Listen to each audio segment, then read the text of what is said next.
días, iglesia. ¿Cómo nos encontramos hoy? Bendecidos, ¿no? Qué alabanza tan hermosa, tan preciosa. Una iglesia que adora al Señor. He sido delegado hoy para hacer un resumen de lo que nos quedó de ese estudio de 7 domingos. ¿Qué nos quedó a nosotros? Y sería especial concluir qué mensaje hay para la Iglesia Comunidad del Espíritu Santo. ¿Cuál es el mensaje para la comunidad del Espíritu Santo? Digamos que es un mensaje más. El mensaje a la Iglesia Comunidad del Espíritu Santo. Vamos a tratar de hacer un recuento, un resumen muy breve.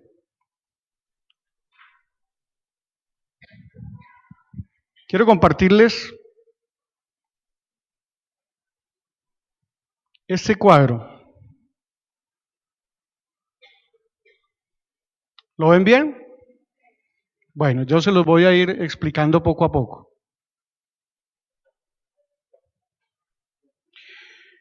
Cuando nosotros comenzamos este estudio, hace 8 domingos atrás,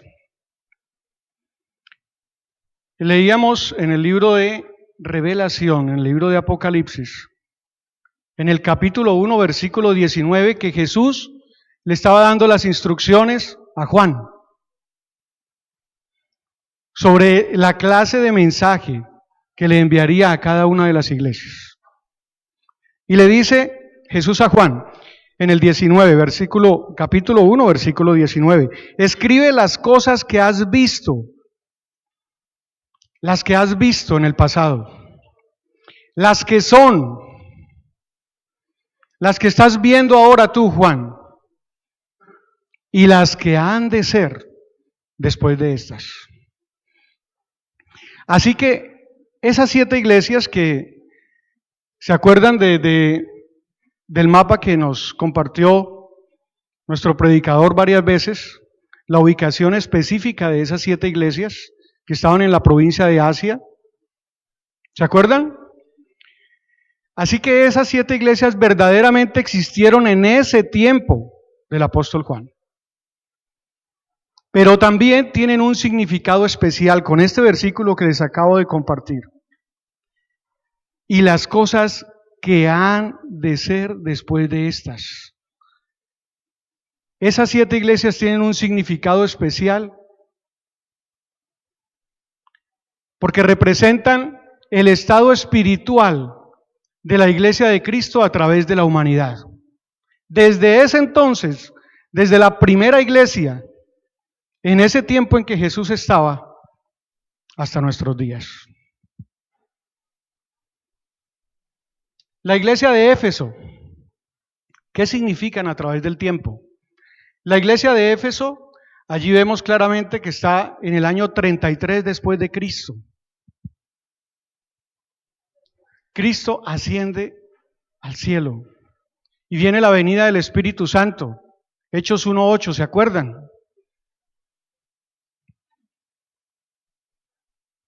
Y ahí nace la primera iglesia, la iglesia deseable, la iglesia que predicó el evangelio más puro, porque tuvieron a Jesús entre ellos. Físicamente lo vieron, lo tocaron, compartieron con Él, recibieron sus enseñanzas. Pero esa iglesia olvidó su primer amor. Esa fue su falla, olvidó su primer amor. De hecho, el apóstol Juan muere en esa iglesia. Él estuvo cautivo en Patmos, pero después recupera su libertad y termina su vida en esa iglesia, en la iglesia de Éfeso. Una iglesia que la fundó, ¿se acuerdan quién la fundó? El apóstol Pablo. Luego viene la iglesia de Esmirna, va hasta el año 100 después de Cristo, la iglesia de Éfeso, aproximadamente. Posteriormente viene la iglesia de Esmirna, la iglesia sufrida, la iglesia que llevó la persecución. De hecho, todos los apóstoles murieron mártires. El único que murió de muerte natural fue Juan. Todos fueron sacrificados por causa del Evangelio. Es una iglesia muy sufrida, muy perseguida. Y dentro del mensaje de esta iglesia habla de una tribulación de 10 días, que el profeta Ezequiel nos habla de que esa tribulación cada día significa un año. Efectivamente, antes de terminar el tiempo de esa iglesia, nos habla aquí que aproximadamente hacia el año 315 finaliza esa iglesia. 10 años atrás, la iglesia sufría su peor persecución a causa de un emperador romano que se llamaba Diocleciano. Y persiguió fuertemente a los cristianos y los torturaba, los asesinaba, los quemaba vivos. Ustedes lo recuerdan, como lo explicamos acá. Pero duró 10 años esa terrible persecución. Porque vino la iglesia de Pérgamo, en la cual quien aspiraba a ser emperador romano, Constantino, tuvo un sueño. Y en ese sueño le decía que el símbolo de la cruz le daría la victoria para conquistar el imperio romano. Y así lo hizo. ¿Se acuerdan ustedes de ese ejército que mandó poner en sus escudos la cruz? Y alcanzó la victoria del imperio. Y entonces dijo Satanás: como no puedo contra ellos, me uniré a ellos. Y le propone Constantino a la iglesia un acuerdo. En ese acuerdo, el imperio romano le daba protección política, económica y militar a la iglesia. Terminó la persecución y pasaron a ser de perseguidos a tener un puesto especial dentro del imperio. Y no hay cosa que trastorne más grave a la humanidad que tener poder, dinero y respaldo militar. El poder absoluto corrompe absolutamente. Y ahí empezaron unos años terribles de la iglesia, donde la iglesia vendió su fe, donde la iglesia vendió su doctrina, donde se escondió la palabra de Dios, donde no se predicó de acuerdo a las escrituras, donde se empezó a manipular la fe de la gente.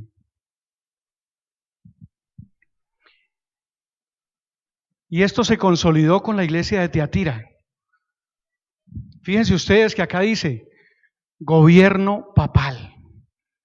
Con la iglesia de Tiatira ya no había un acuerdo, ya no había tan solo un acuerdo entre el imperio y la iglesia, sino que se le concedió el título de Estado a la iglesia, con sede en Roma, y se nombró un gobierno papal. Fíjense ustedes algo. Este cuadro muestra que estas tres iglesias cierran hasta acá, pero de Tiatira en adelante proyecta una flecha. Y estamos posteriores al año 2000. De esa iglesia representativa en el tiempo, proyecta una flecha queriendo decir que aún hoy estamos viviendo ese tiempo. Ahí está el gobierno papal de Roma, donde se siguió escondiendo la palabra de Dios, donde se siguió manipulando la fe, donde nos llenamos de dogmas y creencias de hombres para adornar lo que había designado la voluntad de Dios. La Biblia solo estaba destinada para el estudio de aquellos que pertenecían a la iglesia.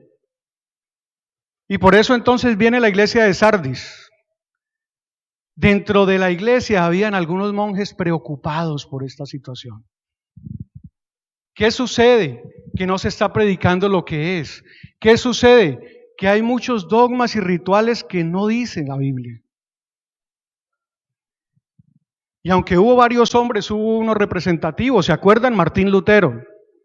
Y viene la Reforma hacia el año 1500.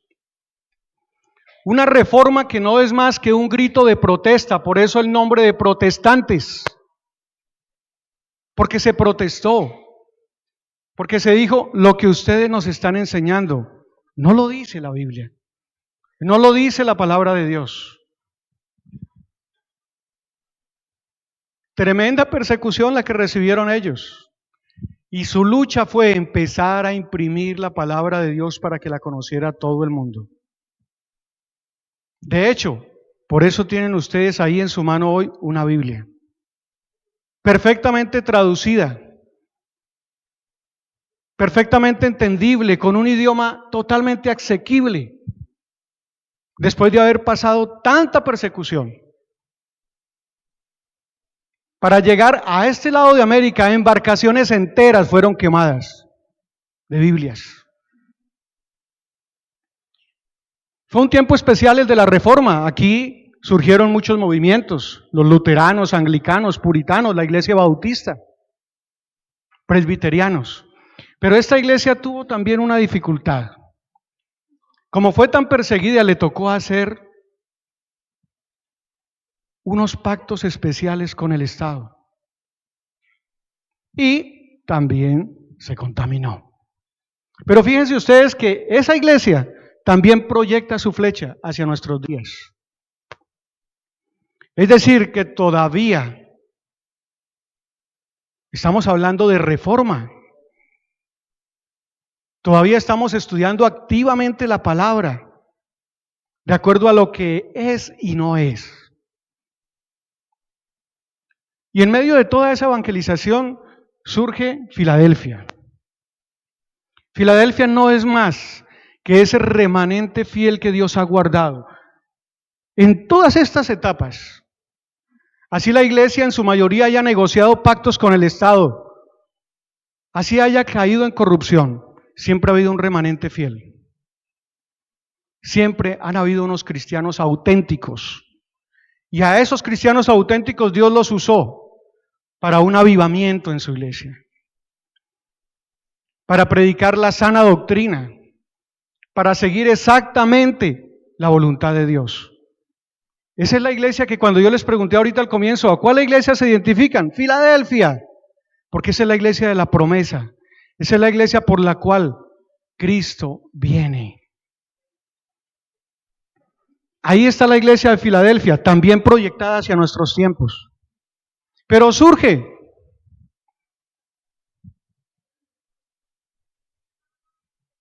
un nuevo movimiento,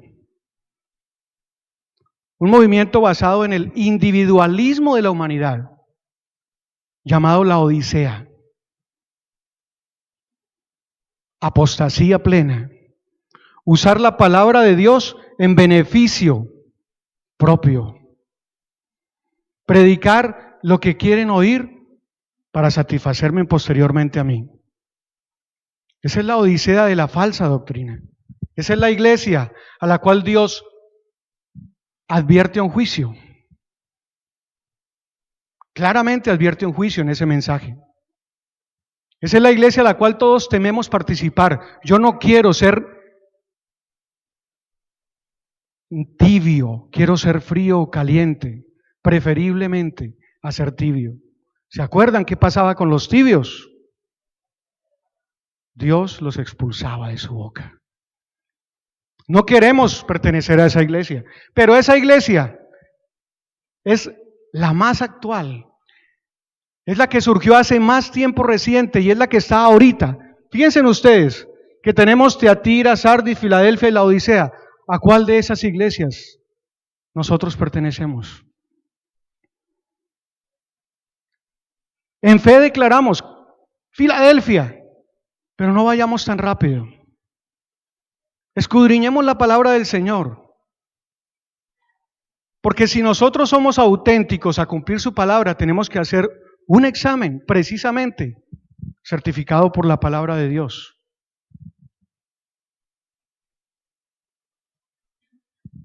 Hoy quiero invitarlos a eso, a que revisemos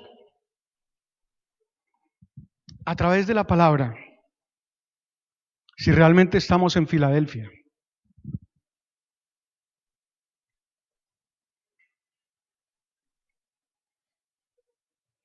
Lo primero que se me ocurre es que recordemos qué significa iglesia.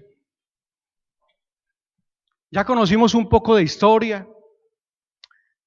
Quienes no hayan podido asistir los 7 domingos, recuerden que hay una página de Facebook, hay un canal de YouTube de la iglesia, donde pueden ustedes acceder a hacer este estudio minucioso, detallado, analizar el contexto histórico, cultural, todas las causas por las cuales fueron fundadas esas iglesias, las causas por las cuales fueron destruidas, si persisten, si persiguen, si están hoy vigentes o no están vigentes. Así es de que los invito a que, si no asistieron, busquen. Para eso está el Internet. Ese es el uso adecuado que debemos darle al Internet, a la tecnología actual. Pero miremos, ¿qué es iglesia? El término iglesia fue usado en el hebreo. Ya en el hebreo se hablaba de una asamblea y una congregación alrededor de Moisés. Y en el griego con el término eclesía. Se me hizo familiar porque eclesía es el colegio donde trabajamos, mi esposa y yo. En eclesía significa asamblea y comunidad, conformada por varios miembros, no por uno solo. Cuando nosotros escuchamos, ¿quiénes son la iglesia? Yo soy la iglesia. Tú solo no eres la iglesia. Tú solo no eres la iglesia. La iglesia debe llevar un requisito y es ser conformada por varios miembros. Ahí viene el primer examen. A veces entramos en egolatría. Yo soy la iglesia. Por eso los invité a que miraran a su alrededor, a su lado y le dijeran, amado hermano. Para que entiendas que iglesia es eso, compartir con tu hermano. Si eso es iglesia y si la iglesia es de varios miembros, ¿cómo hago entonces para ser miembro de esa iglesia? Ya el Señor nos lo decía, ¿se acuerdan que le decía a Pedro? Tú eres Pedro y sobre esta roca edificaré mi iglesia. ¿Se acuerdan en Mateo 16? Busquemos ese versículo, hermanos.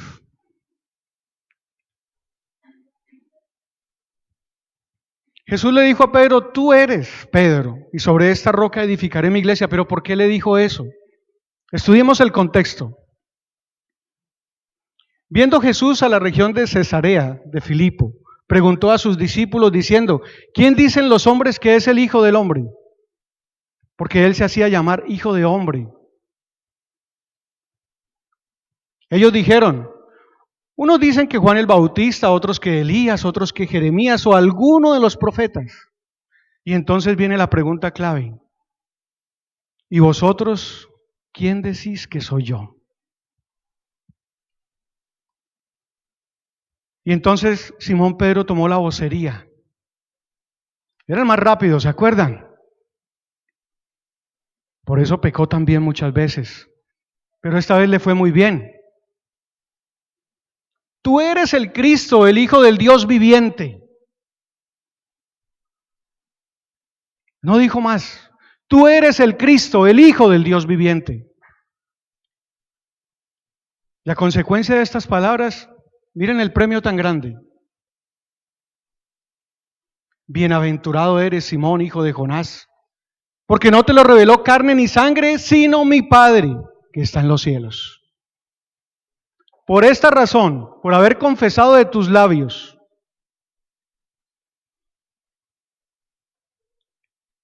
que yo soy el Hijo del Dios viviente, yo también te digo que tú eres Pedro y sobre esta roca edificaré mi iglesia. La iglesia de muchos, la iglesia de todos, todos son llamados. Pero hay una promesa muy grande. Y a ti te daré las llaves del reino de los cielos. Y todo lo que atares en la tierra será atado en los cielos. y todo lo que desatares en la tierra será desatado también en los cielos.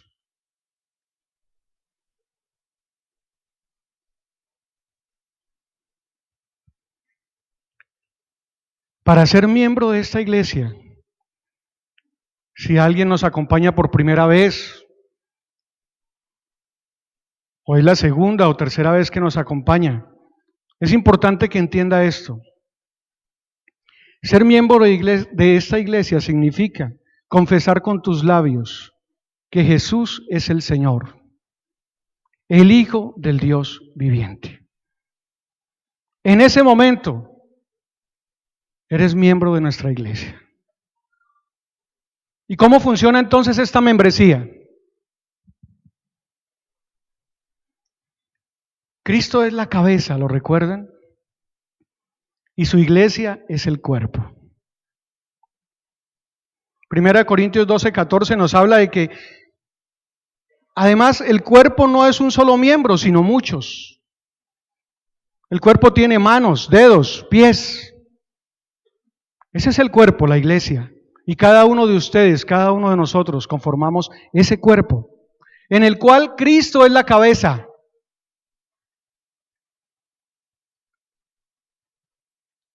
¿Se acuerdan ustedes por qué Cristo es la cabeza de esta iglesia? Mire, no hay mejor forma de entenderlo que recordar lo que decía el apóstol Pablo a su iglesia de Éfeso, en Efesios 5. Efesios 5, 25. Qué mensaje tan bello. Y esto aprovechemos, como decía el cazador, matamos 2 pájaros de un solo tiro. Vea este mensaje para los varones. Pero también es para entender el significado de lo que Cristo hizo por su iglesia. Y por eso es la cabeza de la iglesia. Maridos, amad a vuestras mujeres así como Cristo amó a su iglesia. Y se entregó a sí mismo por ella, para santificarla, habiéndola purificado en el lavamiento del agua por la palabra, a fin de que, de presentársela a sí mismo, una iglesia gloriosa que no tuviese mancha ni arruga ni cosa semejante, sino que fuese santa y sin mancha. ¿Dónde hizo eso Jesús? En esa cruz. En esa cruz hizo eso por ti, por mí, por la iglesia. Pero fíjense en algo, esa cruz está vacía. No está Cristo colgado de allí. Cristo ya resucitó por ti, venció a la muerte y venció al pecado. Por eso Él es la cabeza. Nosotros simplemente somos su cuerpo, pero todos, no yo solo. Cada uno de los que estamos aquí sentados, somos parte de ese cuerpo. Vamos resumiendo, ¿no? Entendemos entonces, primero, que iglesia no es esta casa donde nos congregamos, sino que iglesia es cada uno de ustedes que está hoy aquí sentado. Segundo, que no soy yo solo, que debo mirar para mi lado. No soy yo solo. En este mundo lleno de egolatría, este es el mensaje. No soy yo solo, somos todos. Y entonces ya soy miembro de la iglesia, ya identifiqué que hago parte del cuerpo de Cristo. ¿Y cuál es mi rol? ¿Cuál es mi función entonces? Pareciera que es una función invisible, pero no. El mundo espera ver qué es lo que hace esa iglesia. ¿Cuáles son sus frutos? Decía Jesús, por sus frutos los conoceréis. ¿Cuál es el fruto de esa iglesia? El mundo está atento, los vecinos están atentos. ¿Cuál es el fruto de la comunidad del Espíritu Santo? Oh, vienen 250 personas los domingos. ¿Cómo entra de gente allí? ¿Cuál es el fruto de ellos? El fruto debe ser visible. ¿Quién dijo el amor? Así es. Por ahí nace el fruto. El amor entre los hermanos. Amado hermano,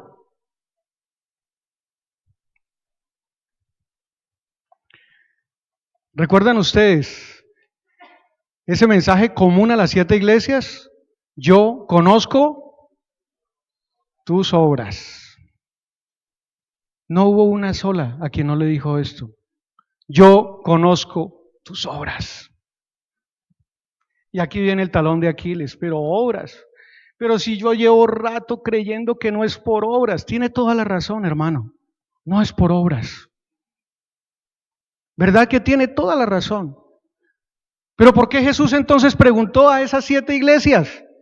Yo conozco tus obras. Yo todo lo sé.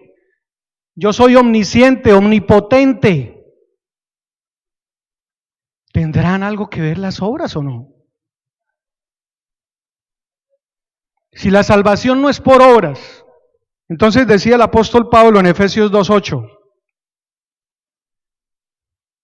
porque por gracia sois salvos, por medio de la fe, no por obras para que ninguno de ustedes se gloríe.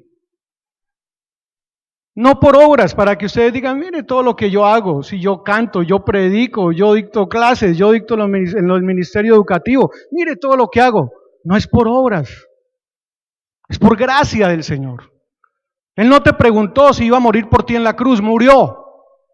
No es por obras. Pero mire lo que dice Pablo. Somos hechura suya creados en Cristo Jesús. ¿Cómo? Para. No es por obras, estamos de acuerdo, pero sí para. Esa cruz debe dejar un fruto en ti. Esos son los frutos por los cuales nos conocerán.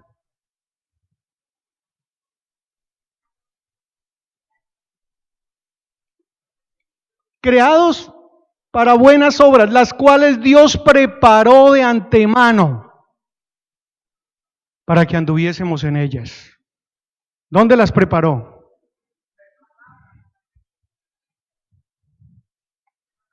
Aquí están. Las preparó de antemano. Este pueblo necesita una instrucción. Tomen la instrucción. Cumplan esto como fruto. Aquí están, de antemano preparadas.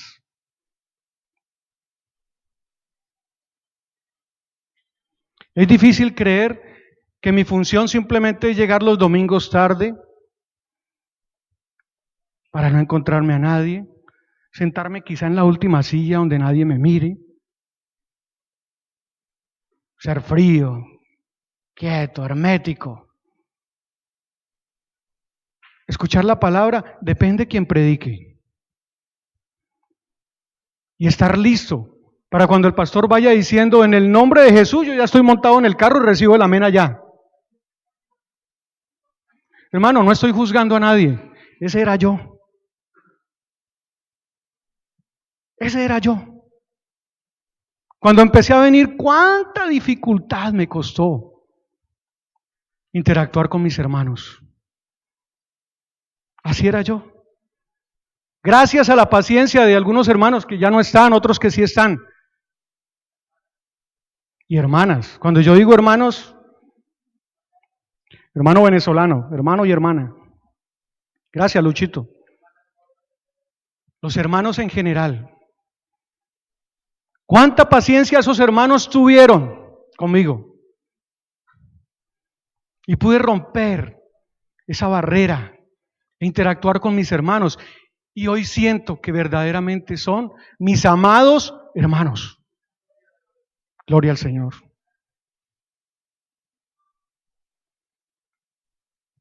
Y entonces, ¿cuáles son nuestras obras?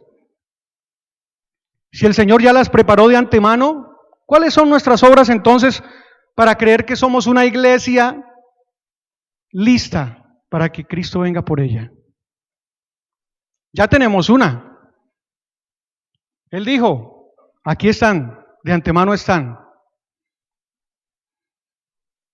Cuando una iglesia pierde el horizonte y no lee la palabra de Dios, está perdida. Está perdida.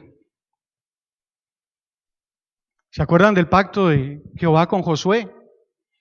Nunca se apartará de tu boca este libro de la ley, sino que de día y de noche meditarás en él, para que guardes y hagas conforme a todo lo que en él está escrito, para que te vaya mal en la vida. ¿Sí? Porque entonces harás prosperar tu camino y todo te saldrá bien.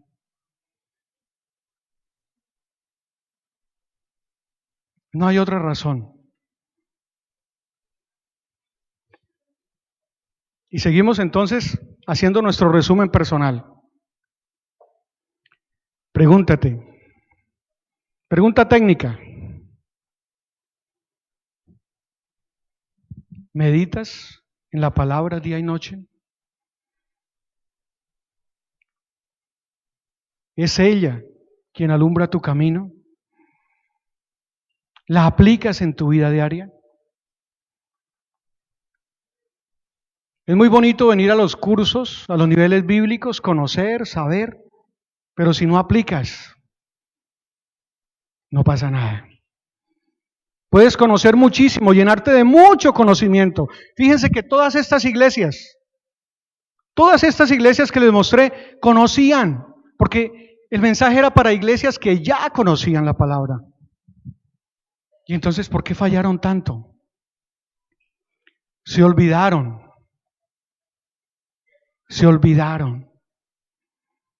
de las letras escritas por la voluntad del Señor. Ese fue su peor error. Fíjense ustedes que en esa iglesia triste y oculta que hizo pacto con el Estado, se ocultó la palabra de Dios. Era prohibido que se leyera la Biblia. Lo que usted necesita leer, yo se lo digo, no se preocupe. Hoy proyectamos unas ayudas audiovisuales, pero hermano, traiga su Biblia, ábrala, léala, escudriñela. Adelante, atrás, pregunte.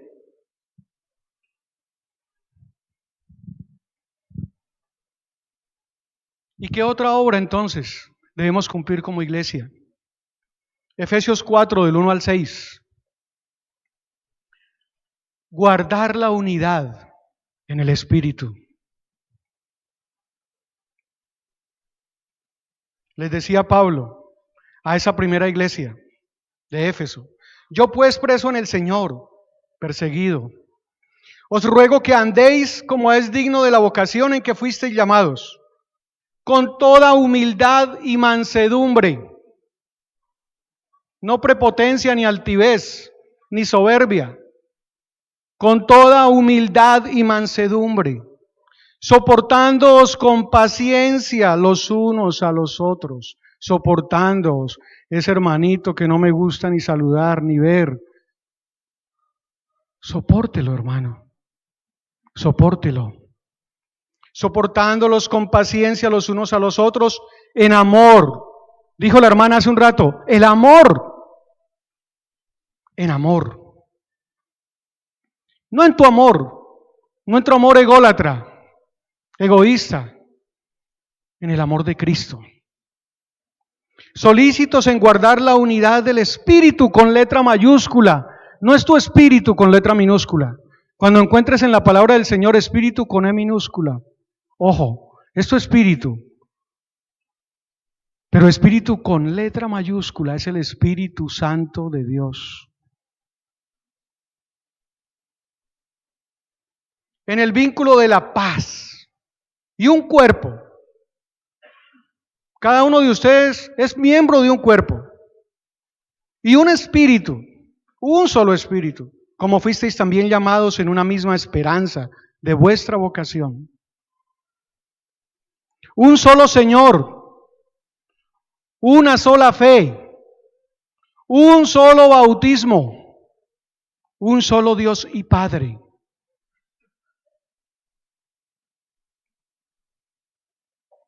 Esos deben ser nuestros principios.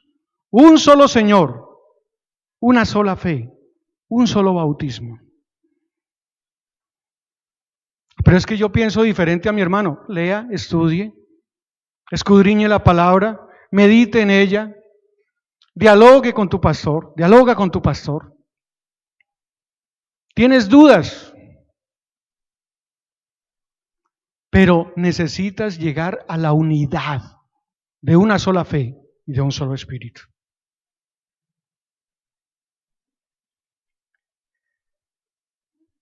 Con mansedumbre y con humildad, soportándonos unos a otros, llamándonos unos a otros. ¿Recuerdan cómo comenzó esto? Allá en Hechos 2:42.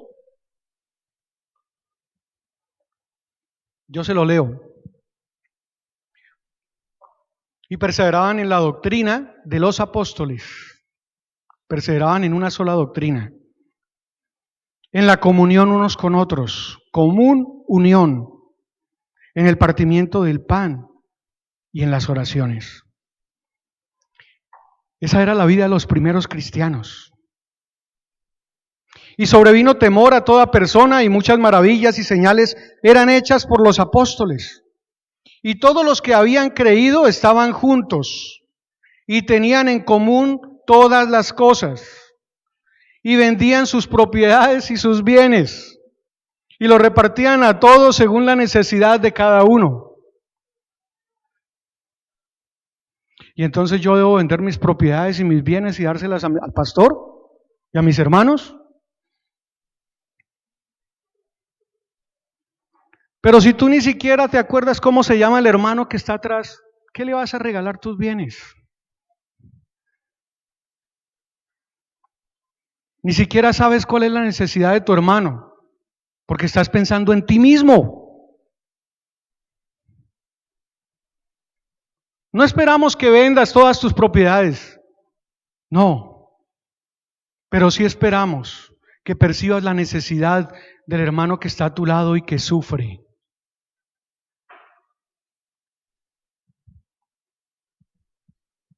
En esta semana precisamente 2 familias o 3 de nuestra iglesia sufrieron duelo. 3 familias sufrieron duelo en nuestra iglesia.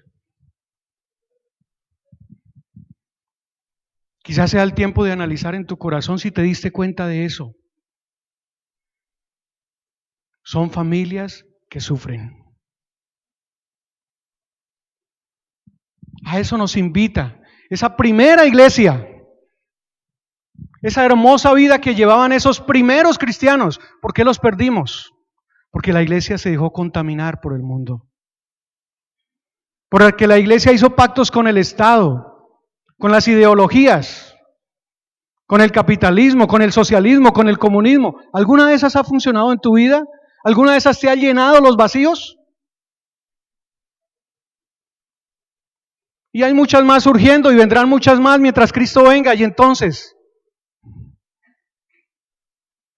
si tú estás aquí sentado porque realmente le diste la oportunidad a Cristo de entrar a tu vida, es hora de empezar a ser coherente con tus palabras.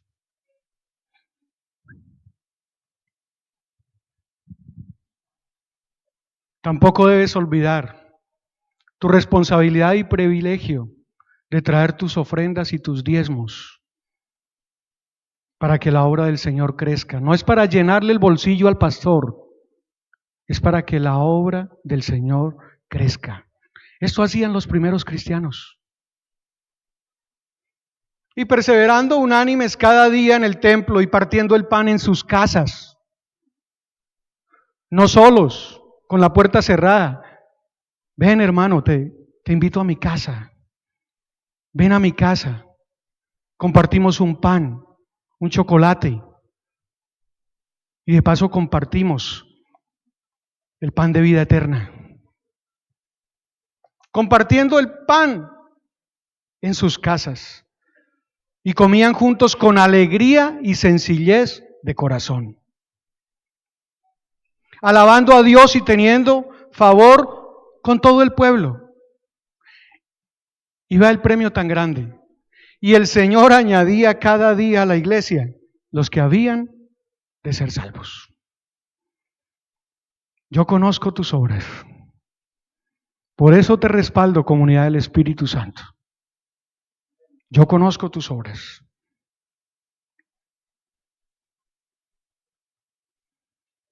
Pregunta técnica. ¿Cómo estás en la armonía con tus hermanos?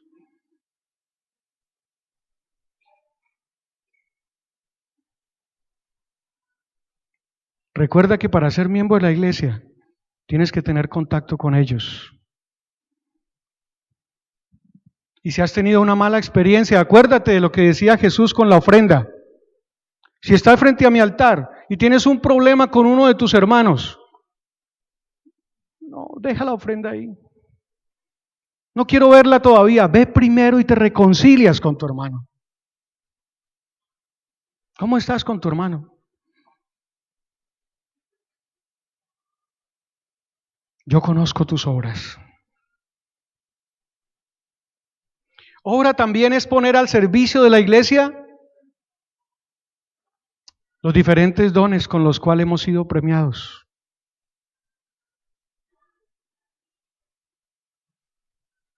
Y especialmente en esta iglesia. Esta iglesia, fíjense ustedes, que quienes nos congregamos somos constantes. No venimos y desaparecemos, como en muchas otras iglesias que se llenan miles, pero vienen un solo domingo y no vuelven. No, somos constantes. Pero ¿qué estamos haciendo con los dones que Dios nos ha dado? ¿Dónde están los dones que Dios ha puesto en ti?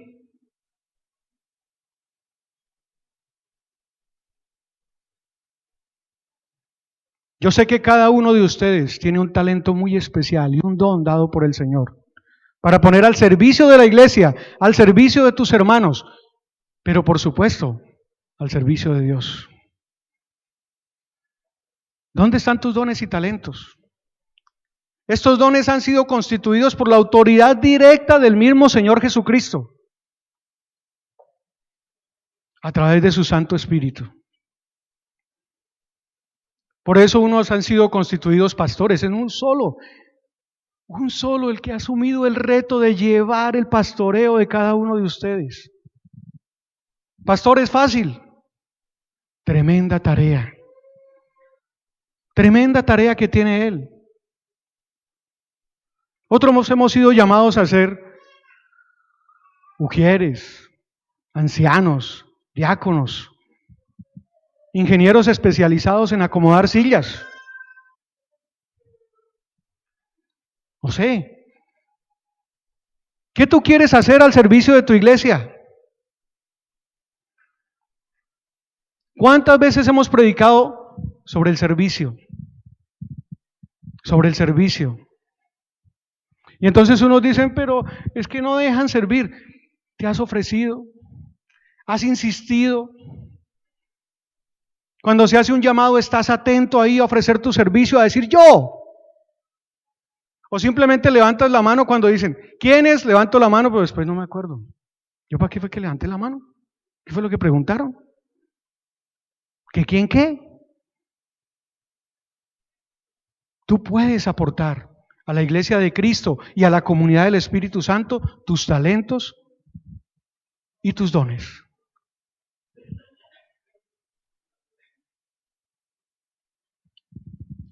Otra obra muy importante. ¿Cuál fue el lema de nuestro clamor que acabamos de culminar? Uy, poquiticos estuvieron en el clamor. ¿Cuál fue el lema del clamor? Evangelizar y discipular. Ese fue el título de nuestro clamor.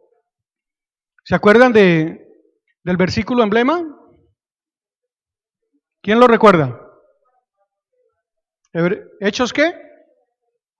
13:47. Hechos 13:47. Porque así nos ha mandado el Señor. No, sí, está bien. Este no va aquí, pero el versículo sí es. Porque así nos ha mandado el Señor diciendo, te he puesto para luz de los gentiles, a fin de que seas para salvación hasta lo último de la tierra. ¿Sí lo recuerdan? Duramos 7 días orando por esto. Duramos 7 días clamando por esto. ¿Y no lo sabíamos? ¿No lo recordábamos o sí? Amén. Pero miren, evangelizar y discipular. Y discipular. Ojo con el y. No solo basta con que compartas el evangelio, le hagas repetir la oración de fe y listo. No basta con eso. Una iglesia, una congregación pequeña no le es suficiente. Debemos discipular. ¿Saben qué es discipular? ¿Qué hizo Pablo con sus discípulos? ¿Los abandonó? Vente hoy un par de instrucciones y ahí te dejo porque me voy, me están persiguiendo. No, los acompañó todo el tiempo. No solo les enseñó, los acompañó, estuvo pendiente de ellos, los apoyó. Cuando estaban caídos los ayudó a levantarse. Hermano, ¿por qué no volviste? ¿Por qué no vienes? Te he enviado mensajes y no me contestas. Algo debe necesitar ese hermano. Eso es discipular. Es muy fácil decir de corrido la oración de fe y repítela, hermano. Y amén, aleluya. Ya, salvo mi responsabilidad. Aunque sí ciertamente el Señor hace su obra, tú también debes hacer tu obra. Porque si eres miembro de la iglesia, Jesús te está usando para eso, para discipular a tu hermano, para acompañarlo, para saber en qué pruebas está, cuál es su tribulación. No basta con evangelizar, hay que discipular. Y duramos 7 días clamando por eso. Bueno, bendito Dios, ahora llegó la acción. Ya clamamos por eso, ahora actuar. Tenemos que actuar. ¿Por qué cuando convocamos a evangelizar? Bueno, en años anteriores, este año no se ha hecho, precisamente por la tristeza de que convocamos, todos levantan la mano y el día de la evangelización llegan 3 o 4. No pude, me salió un compromiso, tuve que hacer. Cuando invitamos a que vinieran con sus hijos porque íbamos a evangelizar a estos chicos los sábados en la tarde, fue el día de menos asistencia. Y nos preguntamos por qué. Pero les pregunto hoy, ¿son miembros de esta iglesia? Pues acordémonos que una tarea es evangelizar y discipular. Ah, pero yo lo hago en el trabajo, ¿verdad?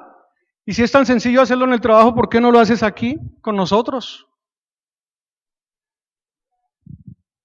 Necesitamos ser más coherentes con lo que confesamos.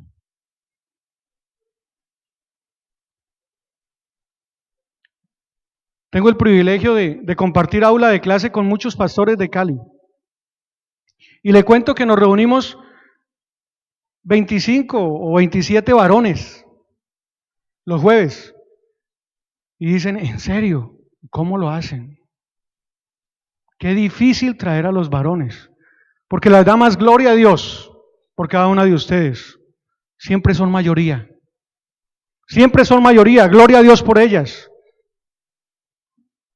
¿Y los varones? ¿Y los varones? Es que fue que qué. Es que fue que qué. Es que tengo que hacer. Es que, y es que, y es que. No le saques disculpa al pastor o al ministerio varones. Díselo a Jesús. Aunque tenemos el privilegio de que ese movimiento sea grande, ese ministerio sea grande. Para ellos, yo les cuento que son 25 y dicen, ¿en serio 25? Pero aquí entre nos, somos 70 varones en la iglesia. ¿Y el resto? ¿Y el resto? Y ustedes, si son miembros de esta iglesia, son sacerdotes de sus casas. son sacerdotes de sus familias. ¿Y dónde están? Mi esposa va. Así era yo. Qué fácil es venir y dejarla aquí. Hasta tranquilo me sentía. Ahí la dejo. Yo sé que está en buenas manos. ¿Y yo?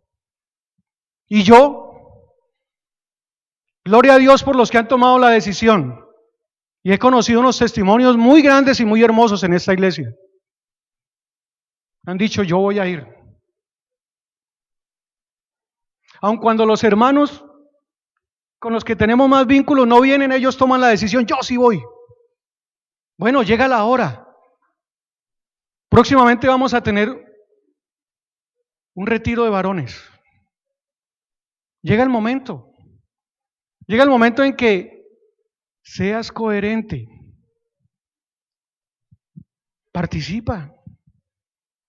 Ese ministerio es de gran bendición, mi hermano. Dime. Están invitados. El 7 de agosto tenemos un retiro exclusivamente para los varones de esta iglesia. Y recuerda que en ti reposa la responsabilidad de la doctrina en tu casa, no en tu esposa. No porque la veas doblando rodilla todas las mañanas, ya está la responsabilidad salvada. No, es en ti, hermano. Es en ti. Por eso muchos hogares se han destruido, porque el varón no se ha ubicado. ¿Dónde es que estoy? ¿Dónde debo estar?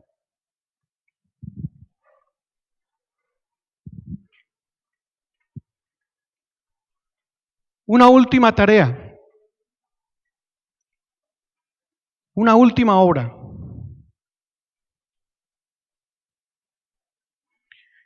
Y la he dejado de últimas no porque sea menos importante, todo lo contrario, es la más importante.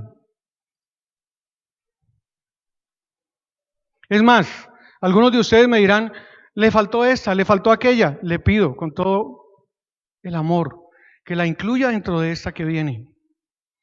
Si alguna tarea me faltó, inclúyela dentro de esta que viene. ¿Se acuerdan de Juan 4:24? Cuando Jesús hablaba con la samaritana y debatieron el tema de la adoración.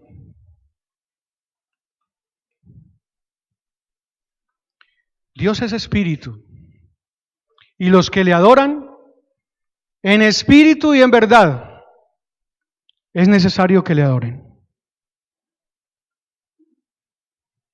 En espíritu y en verdad, es necesario que le adoren.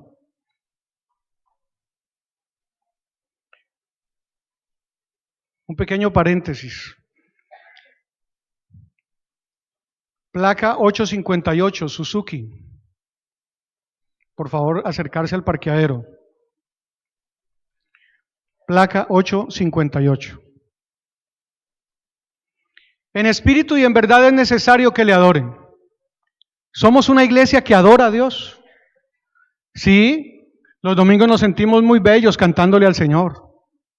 Es más, ¿cómo cantan de bonito esos adoradores?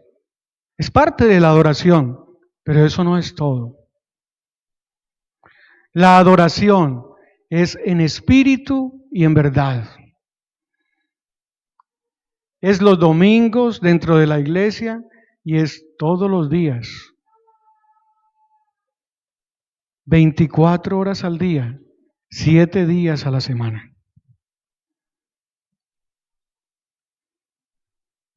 Ese es el significado de adoración. Si tú le diste el primer lugar a Jesús, tú no lo puedes sacar en tu trabajo o voy a hablar con un amigo, allí lo dejo. Espérame un momentico aquí, Jesús, ya vengo por ti. ¿Se acuerdan del predicador de hace 8 días que tocó a la puerta? ¿Se acuerdan? Que salió y empezó a golpear. Bueno, ya le abrimos. Y él está realmente conmigo, cenando conmigo. Pues la adoración es precisamente la demostración de que Él está cenando contigo. Él es prioridad en tu vida. No los jueves, los domingos, no. Todos los días de tu vida. todos los instantes de tu vida. Y eso implica muchísimas cosas. La adoración implica lo que él le decía a cada una de las iglesias: arrepiéntete. Si eso implica cambiar mis conductas, eso implica la adoración. No nos dé miedo hablar de santidad, porque algunas no sanas doctrinas nos confunden sobre el tema de la santidad, como que andamos con el tema de la santidad allí como escondido. No, esta iglesia debe hablar con firmeza sobre la santidad, porque la santidad es un mandato. Si eso implica corregir mi camino, arrepentirme es corregir, volver. Arrepentirme no es darme golpes de pecho y lamentarme. Arrepentirme es lo que les decía Jesús a cada una de esas iglesias: vuelve a la palabra, vuelve a tu primer amor, vuelve a lo que tienes que hacer.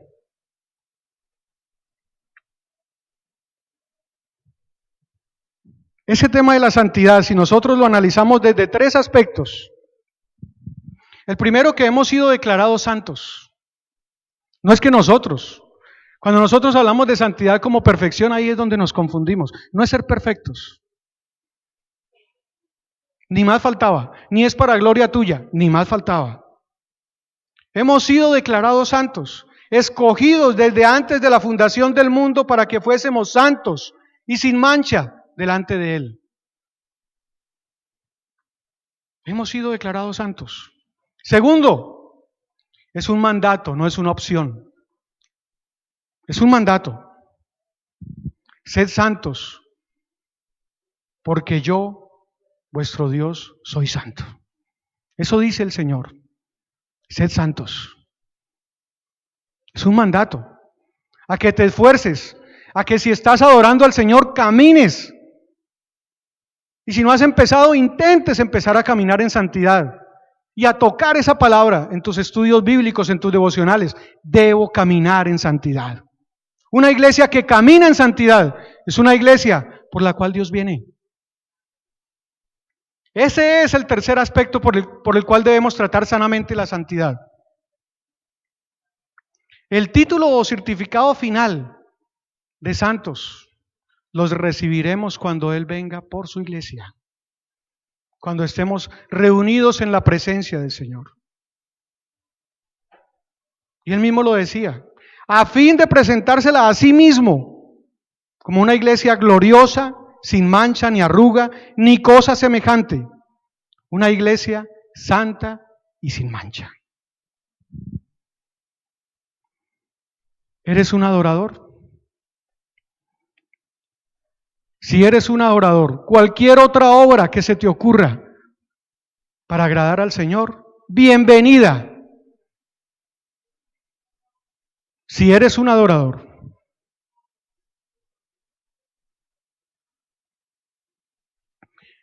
Iglesia, sabemos que los días están contados, que los términos están vencidos, que Cristo viene pronto. Pero no estamos llamados a conocer exactamente el día ni la hora. ¿Cuándo será? ¿Y será hoy? ¿Será este año? Y vea que no vino el año pasado, y vea que no vino en el 2011, y etcétera. Eso no te corresponde a ti.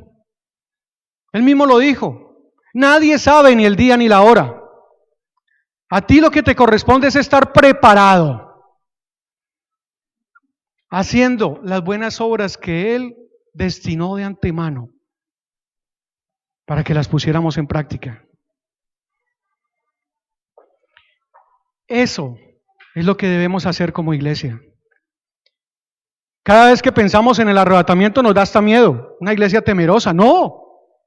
La iglesia de Cristo no debe tener miedo. Andamos preocupados por ese tema escatológico, pensando en, ¿será que sí se cumple?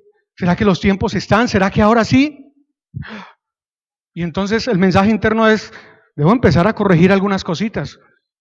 Hermano, camina con seguridad la fe de Cristo. Sigue sus estatutos. Y entonces dirás como Pablo al final de sus días, he peleado la buena batalla. he acabado la carrera,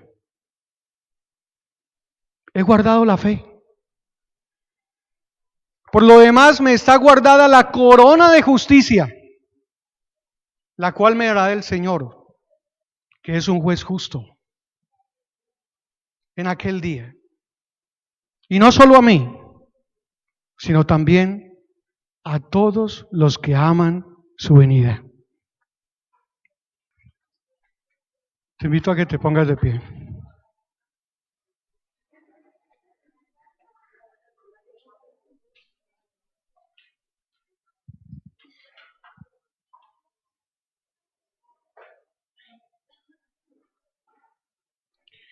Escribe al ángel de la Iglesia Comunidad del Espíritu Santo: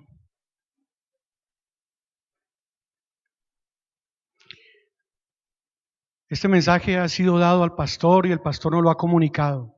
Esa ha sido su responsabilidad.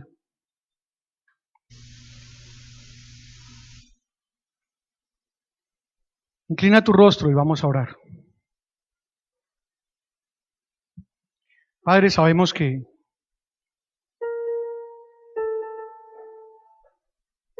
no somos una iglesia perfecta.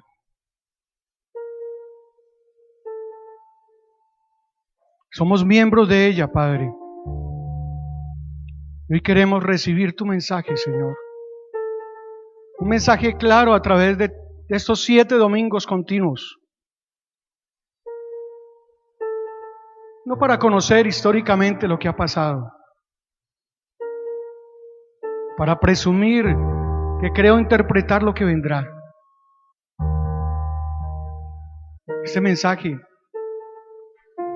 ha sido recibido en mi vida para aplicarlo plenamente. Hoy recordamos que ser miembro de esta iglesia me trae una responsabilidad. Señor, si estoy obrando mal, sea la luz de tu Espíritu Santo la que me guíe a un auténtico arrepentimiento. Debemos volver a nuestro primer amor. O como la iglesia de Filadelfia, debemos retener lo bueno que tenemos. Hoy nos comprometemos, Señor, a ejercer de acuerdo a tu palabra esta membresía, este privilegio que tú nos has dado, Señor.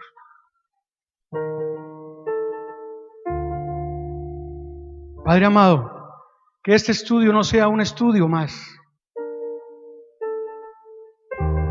Quizá ya conocíamos todo lo que escuchamos hoy,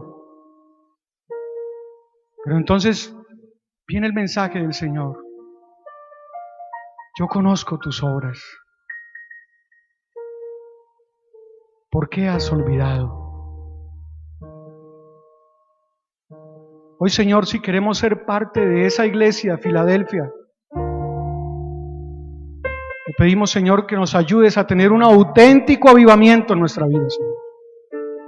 No un avivamiento de palabra, no solo de palabra, sino un avivamiento coherente con hechos, Señor.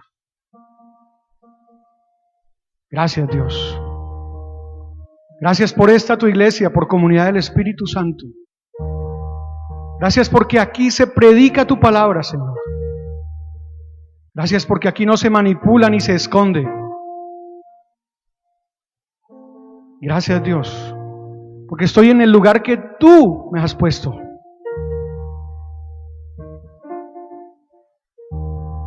Gracias por todo lo que has hecho por mí, y como fruto daré lo mejor de mí.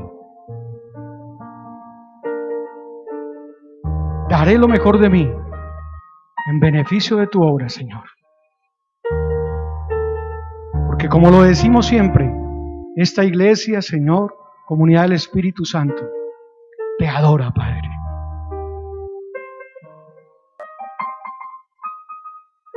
En el nombre poderoso de Jesús y con la unción de quien es nuestra guía, el Espíritu Santo.